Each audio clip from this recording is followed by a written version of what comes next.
Comment l'innovation rend l'assurance plus inclusive?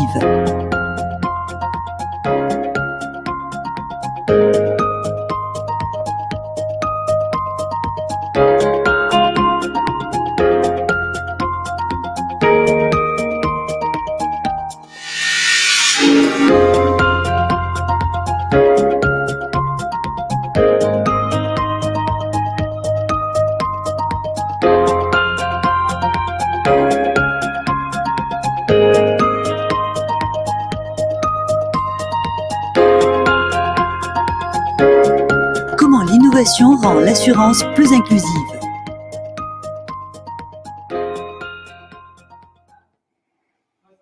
Alors, comment l'innovation va rendre l'assurance plus inclusive, c'est le sujet sur lequel travaillent beaucoup d'assureurs dans le monde entier.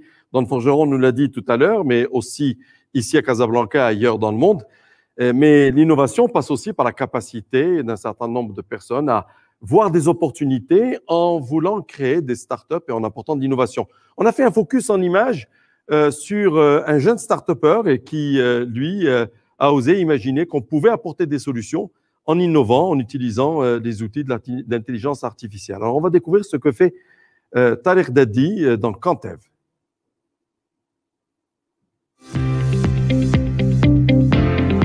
Ça va?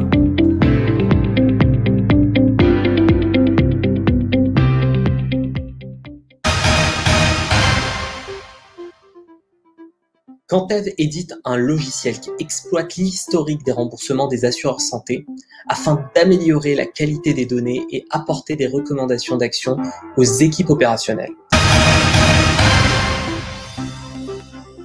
J'ai travaillé pendant plusieurs années au sein d'un grand groupe international d'assurance.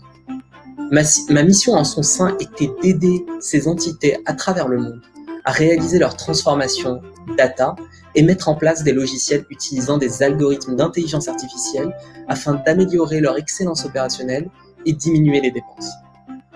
C'est ainsi que j'ai découvert que la majorité des équipes en charge des opérations des assureurs santé, et cela à travers le monde, se reposaient sur un fichier Excel pour prendre des décisions très complexes et très coûteuses.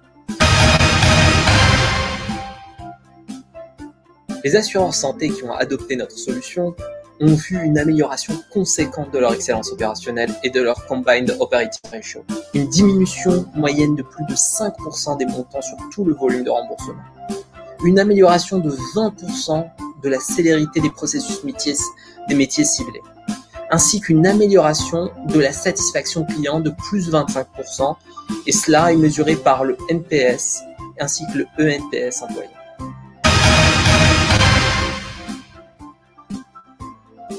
Notre ambition aujourd'hui est de continuer d'aider les assureurs santé à travers le monde à améliorer leur excellence opérationnelle en leur apportant une vision 360 de leurs dépenses de santé et de la performance de leurs prestataires. Accompagner ses membres dans leur parcours de soins et dans la mise en place d'actions de prévention. Et tout cela ne sera possible qu'avec une compréhension très fine des dynamiques de santé de son portefeuille client. En 2041, l'assurance sera connectée, mais surtout plus humaine et plus proche des besoins des assurés. On pense que l'assurance sera aidée par les assurés. La digitalisation va permettre aux assurances d'améliorer l'expérience du client et d'instaurer de la confiance chez le client. En 2041, l'assurance sera un partenaire intrinsèque de la vie de ses membres, les aidant encore plus face aux risques de la vie.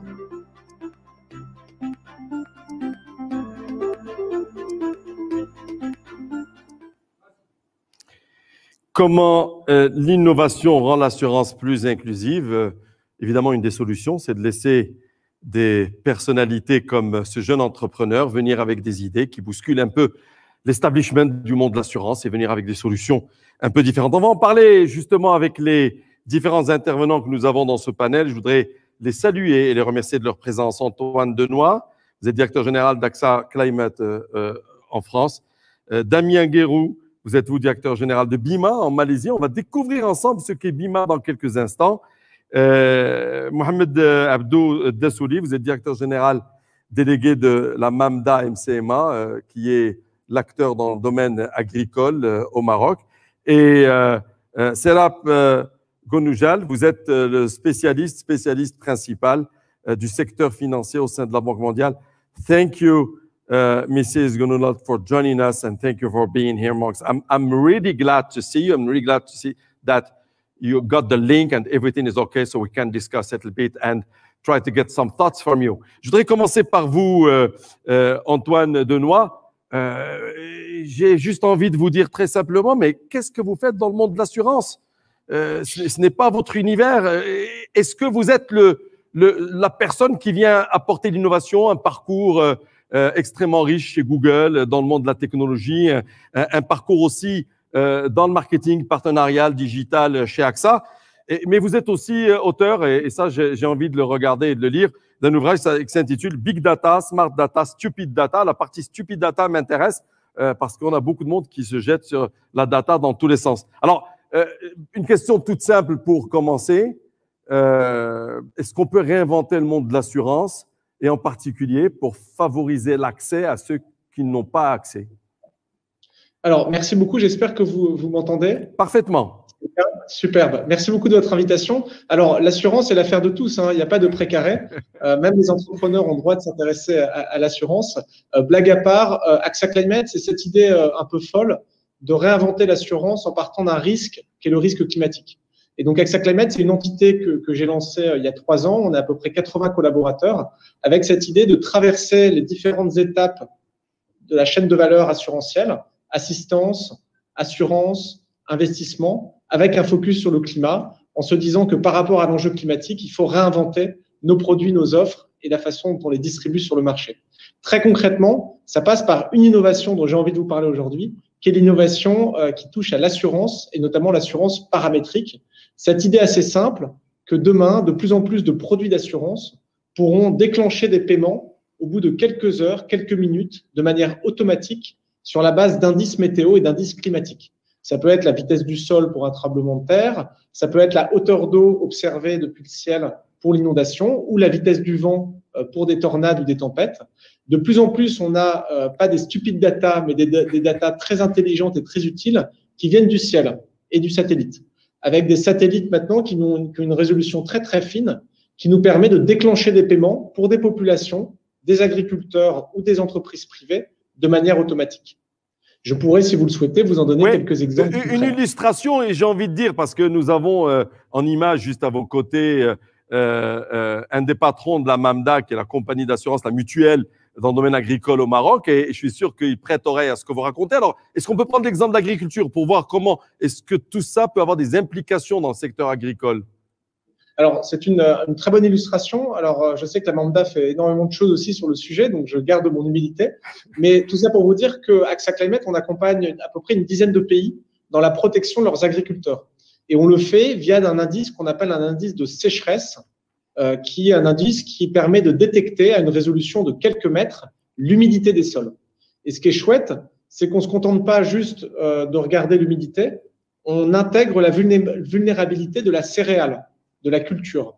C'est pour ça que dans mes équipes, j'ai pas que des start-upers et des profils tech, j'ai aussi des agronomistes et des climatologistes qui font le lien entre l'agronomie et le climat pour déclencher le paiement au bon moment. Et donc, on a cette couverture sécheresse dans à peu près une dizaine de pays, ce qui permet pour des gouvernements, pour des coopératives, de recevoir un maximum le plus rapidement possible un certain nombre d'indemnisations et après, à charge de la coopérative, à charge de l'assureur local, de venir le réallouer aux agriculteurs qui en ont le plus bavé. Mais c'est une illustration parmi d'autres en agriculture.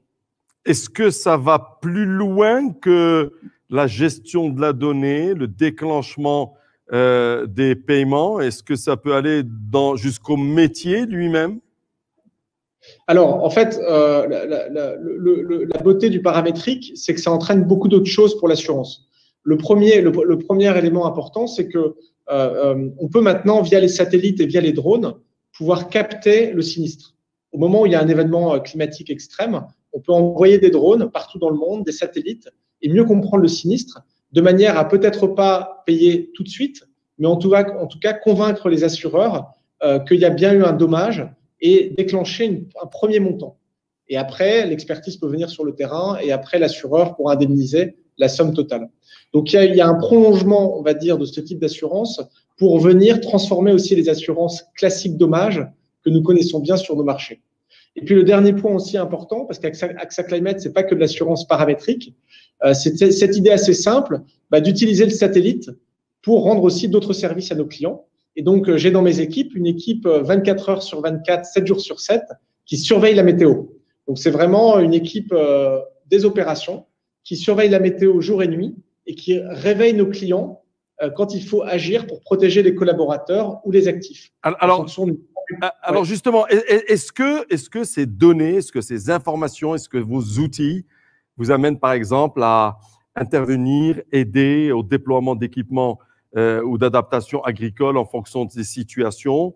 Est-ce que ça permet de mieux préserver la production? Est-ce que ça peut apporter des services autres? Oui, alors 2 illustrations très rapidement. La première, c'est qu'on arrive maintenant à bien modéliser, à bien prédire le rendement. Et donc, dans certains marchés, notamment les marchés européens, 2 mois avant la récolte, notamment de blé, on a une première prédiction très fiable de la collecte, ce qui permet d'améliorer la logistique des camions qui viennent collecter et d'améliorer finalement la logistique de la collecte dans les silos. Donc ça, c'est une première illustration en temps chaud de ce que permet une bonne modélisation du rendement.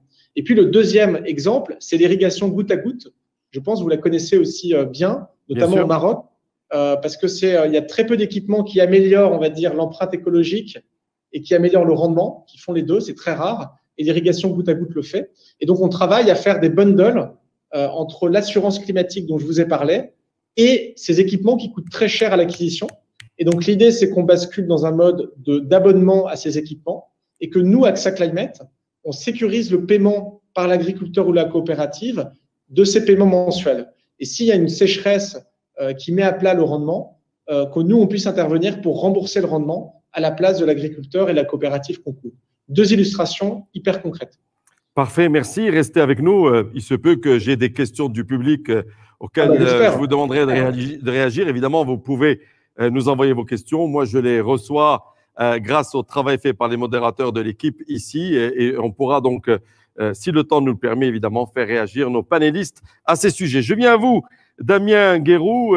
Merci d'être là. Vous êtes, directeur général de BIMA en Malaisie.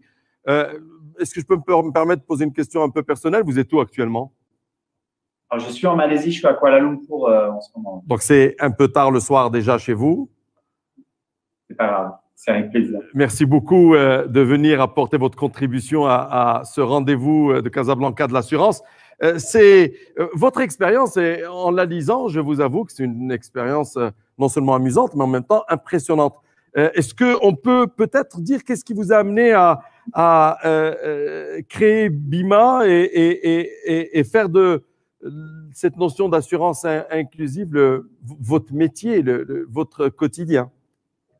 Oui, tout à fait. Alors, merci de l'invitation au rendez-vous de Casablanca. Alors, moi, je suis pas le fondateur de BIMA, je suis arrivé en cours de route, mais j'ai été le directeur pays de BIMA au Ghana pendant 4 ans avant d'arriver en Malaisie. En effet, vraiment, l'assurance inclusive, c'est le core business de BIMA. En fait, BIMA est né au Ghana en 2010 du constat que au Ghana, mais dans la plupart des pays d'Afrique subsaharienne, la pénétration de l'assurance est extrêmement faible, dans la majorité des cas en dessous de 10%. Et à l'inverse, l'accès au mobile était extrêmement élevé, plus de 90%, y compris auprès des populations dites à bas revenus.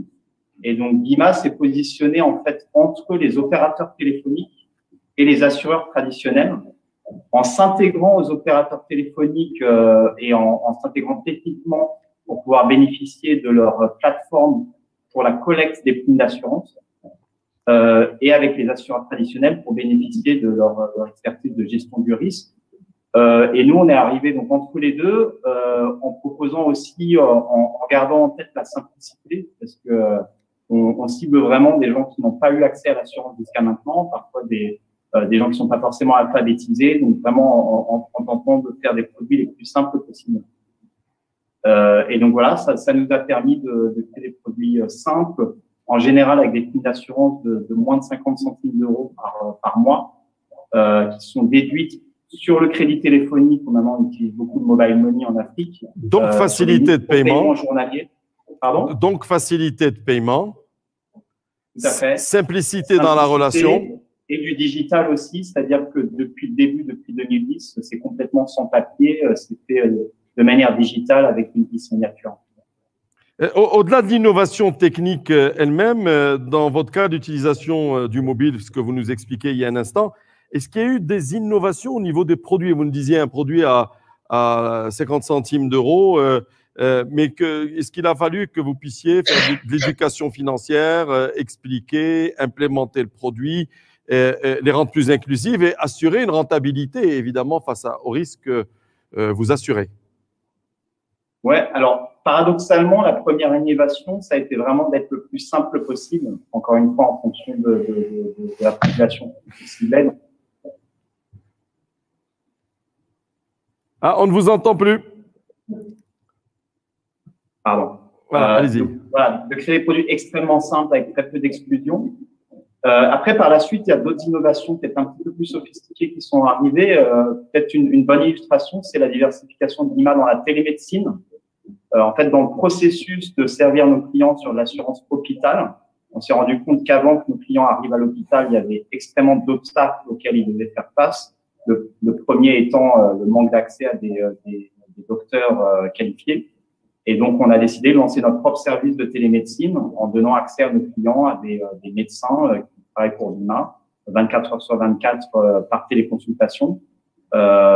Et donc ça, typiquement, ça a été une innovation produit. Damien Guéroult, attendez, parce que vous nous racontez l'histoire aussi simplement, mais en fait, ce que vous nous dites d'une certaine manière, vous nous dites qu'il y a une question d'accès à l'hôpital, d'accès aux médecins, et que vous apportez une solution à travers la télémédecine. Est-ce que vous pouvez nous donner, dans un des pays où vous êtes, alors si c'est le cas du Ghana ou en Malaisie, je ne sais pas, le nombre de consultations ou quelle est l'ampleur de ce phénomène? Alors, au Ghana, on a été les premiers vraiment à aller sur la télémédecine. C'est vrai qu'aujourd'hui, on en parle beaucoup maintenant depuis 2020 avec l'expérience Covid, mais au Ghana, on a 70 médecins et on donne 10 000 consultations par mois à peu près. Mais on a ce type d'échelle dans 4 autres pays, dont le Pakistan, le Bangladesh, le Sri Lanka. Et donc, globalement, dans le monde, c'est 90 000 consultations par mois. Est-ce que vos clients se rendent compte de la valeur ajoutée que vous leur apportez? Je pense que le premier, le juge, c'est l'utilisation, en fait. C'est-à-dire qu'on a des taux d'utilisation qui sont assez élevés. Les gens utilisent le service, ce qui est la preuve qu'ils en trouvent un bénéfice. Et de plus en plus, si on parle de la télémédecine, on accompagne les clients aussi sur le long terme, sur toutes les maladies chroniques, le diabète, l'hypertension, etc. Et donc, on se rend compte que par rapport à des produits d'assurance où souvent on ne bénéficie que quand il y a vraiment un événement malheureux, une hospitalisation, le bénéfice de la télémédecine, c'est qu'on se rend compte qu'on peut avoir beaucoup plus d'engagement presque quotidien avec les clients et que ce sont des engagements positifs quelque part, parce qu'on les aide à être en bonne santé. C'est la nécessité, et vous l'avez dit, c'est extrêmement intéressant. Vous dites l'innovation, c'est faire simple. Vous disiez il y a quelques instants. Mais j'ai envie de dire, dans les pays où vous êtes, alors en Afrique, puisque c'est mon continent et que je connais un peu, il se trouve que les sociétés changent. Il y a des mouvements dans ces sociétés avec des classes moyennes sous différentes formes. On ne va pas faire de débat sur les chiffres et sur la définition du classe moyenne, mais en tout cas, il y a des tendances, il y a des trends sociétaux qui s'opèrent. Comment est-ce que vous faites pour rester ancré en guettant, analysant, décodant les besoins et en essayant d'y répondre? Oui, et c'est vrai que c'est une complexité parce que si on prend un de nos marchés comme le Ghana, on a qui cohabitent sur le même type de produit. Des gens qui ne savent pas forcément lire et qui vont parler un dialecte et qui n'ont pas de smartphone, et des gens peut-être plus jeunes qui parlent anglais couramment et qui ont un smartphone. Et donc, la complexité pour nous, je dirais que le piège parfois, c'est de se dire que le futur, c'est d'avoir une app et de faire du tout digital. Et en fait, nous, on essaye justement de faire en sorte que tous les services soient accessibles à tout le monde. Et donc, on a des parcours clients qui sont inclusifs dans le sens où, au moment où on signe sur la police d'assurance, on donne ses préférences linguistiques, on dit si on a un smartphone, etc. Et en fonction de ça, le parcours client sera différent. Les gens qui ont des smartphones et qui parlent anglais seront dirigés vers l'app, on va communiquer avec eux via WhatsApp, etc. Mais les autres clients sont pas complètement laissés de côté. On va utiliser plutôt des messages audio, par exemple, dans leur langue locale pour expliquer les produits. Alors, j'ai une question du public. Tant que je vous ai, j'aimerais vous la poser en ce qui concerne la télémédecine. La question qui me vient du public, c'est quid du prix et quel mode de paiement? Alors, le mode de paiement en Afrique, c'est vraiment le mobile money, principalement. Et nous, on est sur un modèle de souscription, donc c'est pas un prix à la consultation. À partir du moment où vous êtes client et vous payez votre prime d'assurance de manière mensuelle, vous avez accès, de même que vous avez accès à la couverture assurance, vous avez accès au service de télémédecine. Et pour vous donner un ordre d'idée, à partir de 6,10, c'est-à-dire à peu près 1 € par mois, vous avez un accès illimité à notre service de télémédecine et une assurance hôpital. Damien Guéroux, je voudrais vous poser une question. Si j'ai bien compris, vous devez avoir différents produits, y compris des produits famille pour la télémédecine, par exemple? Oui, alors c'est aussi, je dirais, un type d'innovation qu'on a dû apporter. On s'est rendu compte qu'on avait beaucoup de clients qui voulaient vraiment des produits inclusifs où la famille entière est couverte. Et c'était des produits qui n'existaient pas forcément sur le marché. En général, les sociétés traditionnelles d'assurance permettent d'ajouter des proches, mais c'est aux clients, en quelque sorte, de faire le calcul et avec des systèmes souvent de discount pour une vie additionnelle. On a essayé, encore une fois, de faire des choses très simples et de donner des packs tout inclusifs qui permettent d'assurer vous-même, votre époux, votre conjoint, vos enfants, vos parents et vos beaux-parents. Merci. Je vais aller chez votre voisin. Enfin, je dis votre voisin, vous me comprenez bien à l'image, à l'écran, mais pas géographiquement, puisqu'on passe de Kuala Lumpur à Rabat. Je voudrais aller vers vous, Abdou Dassouli. Vous êtes directeur général de Mamda MCMA. Si je devais dire en quelques mots ce qu'est Mamda MCMA pour ceux qui, évidemment, ne sont pas au Maroc et qui nous regardent, ça serait quoi? Bonjour à toutes et à tous. Tout d'abord, c'est un réel plaisir que d'être parmi vous aujourd'hui et je remercie les organisateurs de m'avoir invité à ce panel. Mamda MCMA est un groupe mutualiste. Donc c'est une entreprise d'assurance qui est en fait sous forme de mutuelle. Et donc, en fait, les entreprises d'assurance appartiennent aux sociétaires. Il n'y a pas d'actionnaire au niveau de ces mutuelles, mais ce sont les sociétaires qui détiennent, je dirais, ces deux mutuelles. Vous avez une longue expérience vous-même dans différents secteurs et j'aimerais vous demander, avec évidemment une connaissance du monde de l'assurance très pointue, j'aimerais vous demander comment est-ce que vous définissez de manière simple, en quelques mots, la notion d'assurance inclusive. Ben écoutez, ça a été dit, mais je me permettrai de le répéter. Avant de répondre à votre question, j'aimerais rappeler quelques tautologies, et notamment le fait que l'assurance est une technique sociale dont l'objet même est de réduire la pauvreté. C'est pour cette raison qu'elle a été créée, c'est pour cette raison qu'elle a été développée depuis son existence, donc de l'histoire économique moderne. Pour répondre à votre question, Sirolfi, selon moi, l'assurance inclusive est une large palette de produits d'assurance, qu'ils soient vie, non-vie, et même touchant l'épargne et la micro-épargne. Leur finalité consiste à présenter à une population vulnérable ou à faible revenu, ici il y a quelques nuances, des solutions concrètes pour assurer leur protection sur un sujet ou un autre. Donc l'assurance inclusive couvre particulièrement des populations fragiles. On en a parlé ce matin, entre autres les femmes, les jeunes, le monde rural et les très petites entreprises. Qui dit assurance inclusive dit bien évidemment faible cotisation, procédure de souscription simplifiée et procédure d'indemnisation rapide simplifiée. J'insiste sur le fait qu'à mes yeux, la micro-assurance n'a pas pour vocation de se substituer à la protection sociale, mais elle vient en complément de celle-ci. L'innovation et la technologie sont là et ça a été prouvé dans plusieurs pays, entre autres ce qui a été présenté par mes prédécesseurs panélistes, en expliquant que l'assurance inclusive doit être basée sur la technologie pour accéder à des populations éloignées. Dans le cas de la Mamda, puisque c'est une entreprise qui existe depuis plus de 50 ans et qui est à l'écoute des problématiques du monde rural, la cible de l'assurance inclusive, c'est plutôt les petits agriculteurs qui n'ont pas accès à l'assurance agricole traditionnelle pour couvrir des personnes, des biens et des responsabilités.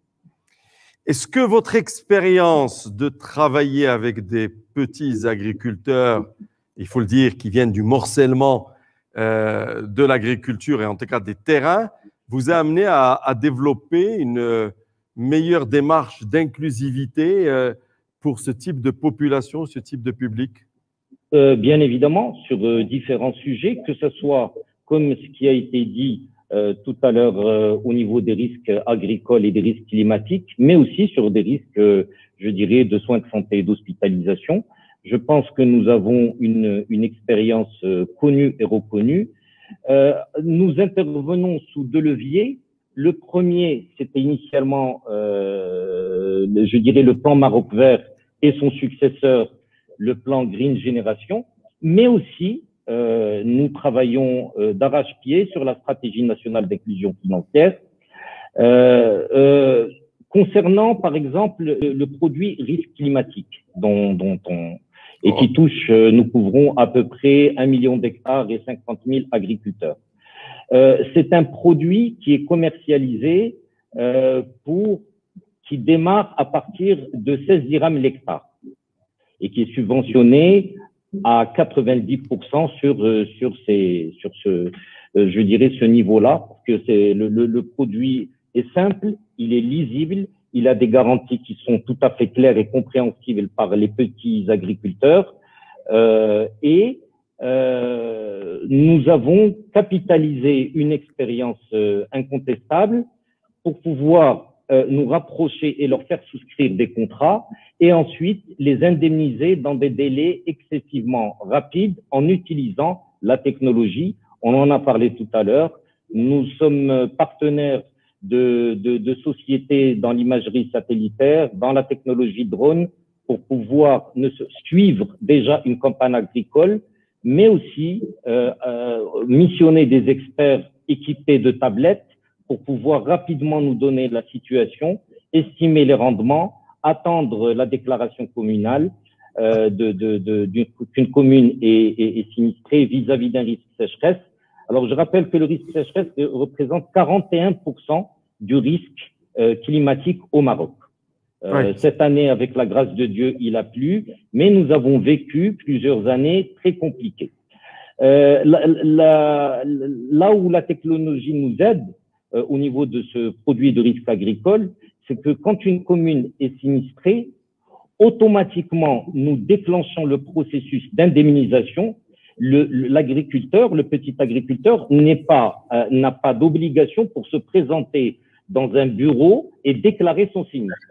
Automatiquement, quand il fait partie d'une région, d'une commune sinistrée, le processus d'indemnisation est déclenché et on va prendre attache avec lui et se rapprocher de lui pour l'indemniser. Merci beaucoup. Une toute dernière question, vraiment pour m'assurer de ma propre compréhension. On va passer à notre dernière intervenante. Est-ce que tous les produits d'assurance se prêtent à agir ou à être utilisés dans l'assurance inclusive? Écoutez, disons que concernant l'assurance de personnes, l'assurance des exploitations, que ce soit pour l'assurance des biens, bien évidemment qu'il y a toute une panoplie de produits qui sont actuellement proposés aux petits, aux moyens et aux grands agriculteurs. Nous avons aussi des produits de santé, dont un qui s'appelle Sishfa et qui démarre à partir de la cotisation démarre à 1 dirham par jour. Il est entendu que c'est un vaste chantier dans lequel nous nous inscrivons pour encore plus être à l'écoute et collecter des besoins via nos actuaires, concevoir comme ce qui a été dit tout à l'heure, non pas des produits, mais des solutions, et les proposer au plus vite à cette population pour les protéger contre les aléas de la vie. Merci beaucoup. Je vais aller vers Serap Gonoulal. J'espère qu'elle est avec nous et que nous pourrons dialoguer. Merci infiniment. Bonjour et merci pour cette opportunité qui m'est offerte d'être là. Alors, quand on parle d'assurance inclusive, nous devrions nous rappeler que la plupart des gens sur la planète sont exclus en fait de ces schémas d'assurance. Nous ciblons dès lors une population énorme et cette population a différents niveaux de développement, y compris sur le plan du développement technologique. Alors les politiques doivent mettre en place l'environnement propice. En tant que groupe de la Banque mondiale, nous soutenons l'idée de promouvoir les politiques et l'environnement réglementaire pour qu'il ouvre les portes aux praticiens du marché, pour qu'ils puissent rentrer en scène et pouvoir atteindre ces populations vulnérables. Alors, nous parlons ici des groupes de la population les plus vulnérables dans les pays, et les organes de régulation tentent justement de mettre en place les cadres réglementaires et les pratiques du marché dans leurs pays respectifs. Alors, là encore, tous les pays ont leurs propres limites. La chose la plus importante à faire, et je dirais que le conseil à donner aux politiques, c'est qu'ils devraient mettre l'accent sur les deux aspects. Tout d'abord, la flexibilité, et l'autre chose, c'est la proportionnalité. Alors, chaque fois qu'ils mettront en place des dispositions, il faut qu'ils ouvrent la porte, et il faudra qu'ils s'assurent de mettre en place les règles nécessaires pour ouvrir les portes aux praticiens du marché et décroître, ou plutôt réduire, l'incertitude. Alors là, comme vous le savez, l'obstacle majeur pour les praticiens du marché, les entreprises et les compagnies d'assurance, c'est d'arriver notamment sur les marchés, dans les pays en voie de développement, et protéger les plus vulnérables s'il y a de l'incertitude. Alors, si les agences de régulation et les politiques mettent l'accent essentiellement sur les trois dimensions, à savoir la flexibilité, deuxième, la proportionnalité, et troisième chose, faire en sorte que l'incertitude soit levée. Bien entendu, on ne peut pas avoir une approche à 100% certaine ou sûre, mais en tout cas, on peut réduire l'incertitude et lever les obstacles aux praticiens du marché.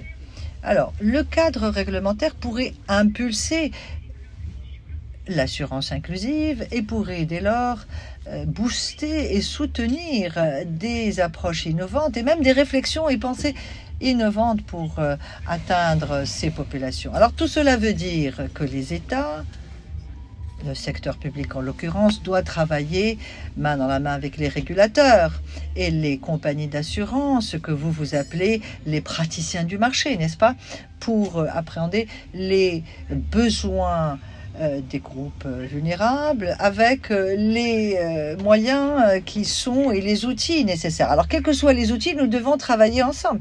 Alors, permettez-moi de vous poser la question de la manière suivante. Alors, comment réfléchir ou penser à l'utilisation des technologies pour s'adapter, alors qu'en même temps, les secteurs de télécommunications a d'autres agences de régulation, a d'autres réglementations. Donc, nous devons en fait combiner les deux pour pouvoir répondre aux besoins. Oui, très très bonne question, et une question qui requiert une réponse exhaustive. Alors, dans le monde, quand vous les analysez, vous ne trouvez pas de manière isolée un seul pays ou une région. Je travaille dans le monde entier et les problèmes sont les mêmes. Alors, la régulation ou les compagnies de régulation de l'assurance doivent parler avec d'autres agences de régulation. Alors, il s'agit en fait des mêmes problèmes. Il faut impliquer tout un chacun, les compagnies d'assurance, les agences de courtage. Ils doivent accroître leur communication et se mettre en contact avec ces institutions de régulation dans leur pays pour expliquer l'importance de cela. Alors, on parle de protection pure. On ne parle pas que d'argent, on parle de protection pure. Pour fournir cette protection, vous devez déléguer des responsabilités du gouvernement au secteur de l'entreprise des assurances et des compagnies des assurances. Donc il va falloir parler en vase clos. On ne peut rester dans nos bureaux et ouvrir la porte aux compagnies d'assurance. Les agences de régulation devraient être actives pour atteindre et parler et communiquer avec les agences et les entreprises d'assurance pour savoir quels sont les outils et les instruments à mettre en place pour pouvoir atteindre les populations qui ne sont pas couvertes par les schémas d'assurance. J'arrêterai là. Alors, généralement, la Banque mondiale parle et vos interlocuteurs sont essentiellement le gouvernement et les États. Mais en même temps, vous voulez en fait impliquer et écouter la température du côté des entreprises privées, ce que vous appelez les praticiens du marché. Alors, de quoi ont-ils besoin et quelles sont les attentes qu'ils ont du point de vue réglementaire et des sous-systèmes réglementaires pour inclure les nouvelles populations vulnérables. Alors nous devons demander aux deux parties, aussi bien aux politiques, aux décideurs politiques, qu'aux compagnies d'assurance. Alors, de quoi parlons-nous quand on parle d'assurance inclusive? Est-ce que c'est pour les détenteurs des technologies, pour les acteurs politiques? Est-ce que c'est pour les compagnies d'assurance pour accroître le ratio? En fait, pour les décideurs politiques, c'est une priorité. C'est une priorité. Donc, l'assurance inclusive pour les décideurs politiques est une priorité. Alors, il s'agit en fait d'avoir autour de la table différents acteurs et parties prenantes qui pourraient en fait trouver